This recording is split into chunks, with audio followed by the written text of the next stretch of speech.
तो हमारी next new journey start हो चुकी थी। तो जय श्री महाकाल। और सही आप लोगों ने समझा, हम लोग महाकाल जा रहे हैं। महाकालेश्वर ज्योतिर्लिंग जो कि 12 ज्योतिर्लिंग में से तीसरा और मुख्य ज्योतिर्लिंग माना जाता है, क्योंकि ये एक ऐसा ज्योतिर्लिंग है जिसका मुख दक्षिण की तरफ है और दक्षिण का जो दिशा होता है वो यमराज का माना जाता है।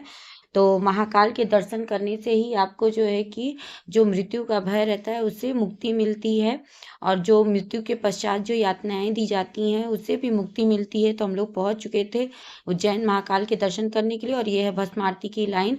हम लोग रात को 2:30 बजे करीब पहुंच चुके थे, क्योंकि मतलब यही हो रहा था कि आप रात को पहुंच जाओ, और 4 बजे से स्टार्ट होती है भस्म आरती।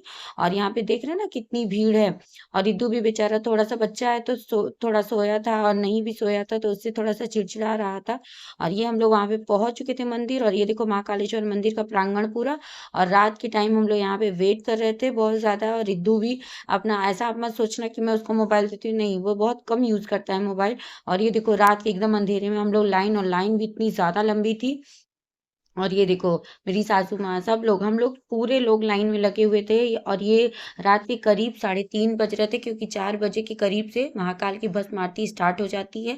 तो ये भस्म आरती देखने की लाइन थी। तो आप कभी भी महाकाल जाओ तो पहले से पूरा प्लान करके जाओ, वरना जो भस्म आरती है वो नहीं देखने को मिलेगी। और ये देखो हम लोग लाइन में अच्छे से लग चुके थे। और ये वहाँ का पूरा कॉरिडोर बना हुआ है, और कॉरिडोर भी बहुत अच्छा बना हुआ था। थोड़ा थोड़ा सा वहां पे बना हुआ था ना कॉरिडोर के यहाँ, उससे थोड़ी प्रॉब्लम हो रही थी। और जो वहाँ का जो सिक्योरिटी है ना वो प्राइवेट हाथों में था, तो उससे भी प्रॉब्लम हो रही थी। बाकी तो वहाँ पे और कोई प्रॉब्लम नहीं थी। आपको दर्शन भी हो जाएंगे, लेकिन थोड़ा सा मिसगाइडेंस था। तो हम लोग तो वहाँ पे रात को जल्दी पहुंच गए थे, इसलिए हम लोगों को बहुत ज्यादा जगह से जो दुकान वाले होते हैं ना वो बहुत अच्छी जानकारी देते हैं और शेयर करते हैं, और बहुत कोऑपरेटिव भी होते हैं। आपको वहाँ पे सारे सामान पूजा के मिल चुके हैं। तो ये हम लोग महाकाल भस्म आरती के लिए अंदर प्रांगण में पहुंच चुके हैं कॉरिडोर में। और ये है पीछे का रास्ता, 4 तरफ से आई थिंक जाते हैं। और ये हम लोग पीछे के रास्ते से गए हुए थे। और ये पूरा प्रांगण का महाकाल जो तपोवन है और कॉरिडोर है, ये वहां का पूरा रास्ता। और ये देखो हम लोग अंदर की तरफ पहुंच चुके थे। हम लोग आगे जल्दी जल्दी बढ़ रहे थे। और ये देखो महाकाल का मुख्य मंदिर जो आप लोगों को दूर से दिख रहा है। तो अभी हम लोगों को काफी यहाँ पे चलना था। और ये जो महाकालेश्वर मंदिर है, कहा जाता है कि मान्यता ऐसी है कि रात में यहाँ पे कोई भी राजा, मंत्री या नेता रात को नहीं रुक सकता है, क्योंकि उज्जैन के लोगों का मानना है कि यहाँ पे सिर्फ एक ही राजा है, वो है बाबा महाकाल। और बाबा महाकाल के जो ज्योतिर्लिंग है ना उसको बहुत ज्यादा ही उनकी मान्यता है। और बोला जाता है जो इसका पौराणिक महत्व है इस ज्योतिर्लिंग का, भगवान शिव ने यहाँ दूषण नाम के राक्षस का वध किया था और भक्तों की रक्षा की थी। जिसके बाद जो ब्राह्मण थे और भक्तों के निवेदन पे बाबा भोलेनाथ यहीं पे विराजमान हो गए थे। और यहाँ की एक और महत्वपूर्ण बात है कि जो महाकाल बाबा हैं, यहाँ पे भस्म आरती के पूर्व इनको हरिओम जल चढ़ाया जाता है। और इनके दर्शन मात्र से ही आपको यमराज से दी जाने वाली सारी यातनाओं से आपको मुक्ति मिलती है। तो ये देखो आप लोग, ये है पूरा महाकाल का कॉरिडोर। और अभी तो एकदम अंधेरा ही था वहां पे, और ये पूरा बना हुआ था। और इसको मैं आप लोगों को पूरा ये जो कॉरिडोर है वो भी दिखाऊंगी। यहाँ पे सुविधाएं भी थी सारी, आप लोग देख सकते हो। और लाइन बहुत ज्यादा लंबी लग चुकी थी। और रिद्धू को देखो, रिद्धू अपने पापा के यहाँ, पापा के साथ, उसको भी बेचारे को बहुत ज्यादा मतलब चलना बहुत है आपको पैदल। तो आपके पैर वैर एकदम अच्छे रहे, अच्छा खासा एक्सरसाइज करो, उसके बाद ही जाना चाहिए। और यहाँ पे ये अब हम लोग अंदर की तरफ पहुंचे, और अंदर भी बहुत चलना था, मतलब कॉरिडोर भी बहुत ज्यादा ही लंबा था। और आपको अंदर जो एलसीडी टीवी दिख रहा है ना, वो एलसीडी टीवी पे आपको लाइव आरती भी मतलब दिखेगी। तो ऐसा कोई दिक्कत की बात नहीं थी। और देखो यहाँ पे भस्म आरती स्टार्ट हो चुकी थी, और हम लोग भी धीरे धीरे पहुंचने ही वाले थे वहां पे। लेकिन अभी हम लोगों को इतना पता नहीं था, इतनी नॉलेज नहीं थी कि अंदर जो है कि इतना टाइम भी लगता है। और ये पूरी यहाँ की लाइन है। और ये रित्यांश बेचारा वो भी चल रहा था, थोड़ा बैठ रहा था, चल रहा था, लेकिन जाता है वो भी। और ये पूरा ये महाकालेश्वर मंदिर, अब यहीं से ज्योतिर्लिंग के अंदर की तरफ का रास्ता तय होगा। और ये देखो अब हम पहुंच चुके थे, एकदम मंदिर के समीप पहुंच चुके थे। तो हम लोगों ने अच्छा खासा, मतलब हम लोगों को 2 से ढाई घंटे लग गए थे लाइन में आगे बढ़ते बढ़ते। और रात के 2:30 बजे से हम लोग लाइन में लग चुके थे। और ये है मेन मुख्य मंदिर, और अब यहाँ से हम लोग सीधे भस्म आरती हम लोगों को देखने को मिलेगी। और भस्म आरती सच में बहुत ही मतलब अमेज, अब ऐसा होता है ना कि वो आरती देखने के बाद ऐसा फील होता है कि हम लोगों ने ये आरती कभी नहीं देखी है। तो लाइफ में एक बार तो ये जरूर ही फील करना चाहिए, मेरे हिसाब से जरूर करना चाहिए। और बाकी सबकी अपनी अपनी आस्था, जिसकी जैसी मर्जी। लेकिन बहुत मतलब जो बोलते हैं ना कि विश्वास नहीं होता, वैसा लगता है साक्षात महाकाल आके आपको स्वयं दर्शन दे रहे हैं, वैसा वाला हो रहा था। और ये देखो हम लोग मंदिर के प्रांगण में ही हैं, और हम लोगों को भस्म आरती बहुत अच्छे से मिल चुकी थी। और फिर उसके बाद हम लोग यहाँ पे वेट कर रहे थे। और जो महाकाल है, ये देखो इनकी भस्म आरती आप लोग देख रहे हो। बहुत अच्छे से भस्म आरती हो रही थी। और भस्म आरती के बाद भी जो दर्शन करने के बाद आप जब बाहर निकलोगे ना, तो वहां पे भी आपको बैठने के लिए मिलता है। क्योंकि भस्म आरती के बाद जो है कि सुबह की आरती होती है, वो भी बहुत ही मतलब आप ऐसा होता है ना कि अमेज्ड हो जाओगे, वैसी वाली आरती होती है।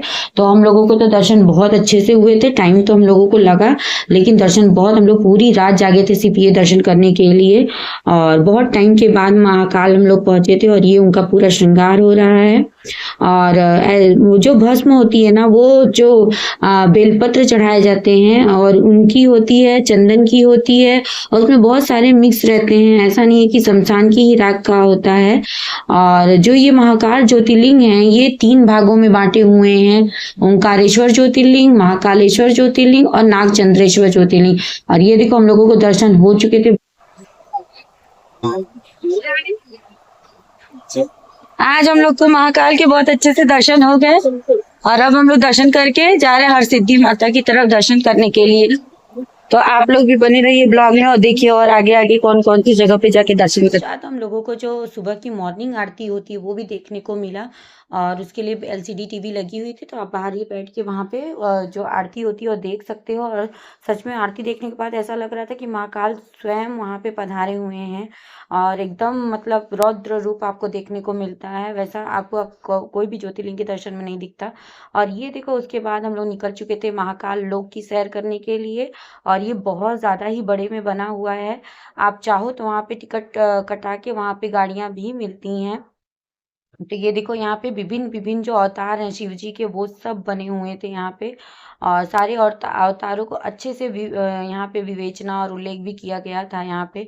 और जो ये देखो ऋतु, और ये हम लोग, और ये देखो नटराज की मूर्ति, मतलब जो स्टैचू लगे हुए थे ना, वो बहुत ही प्यारे और सुंदर थे।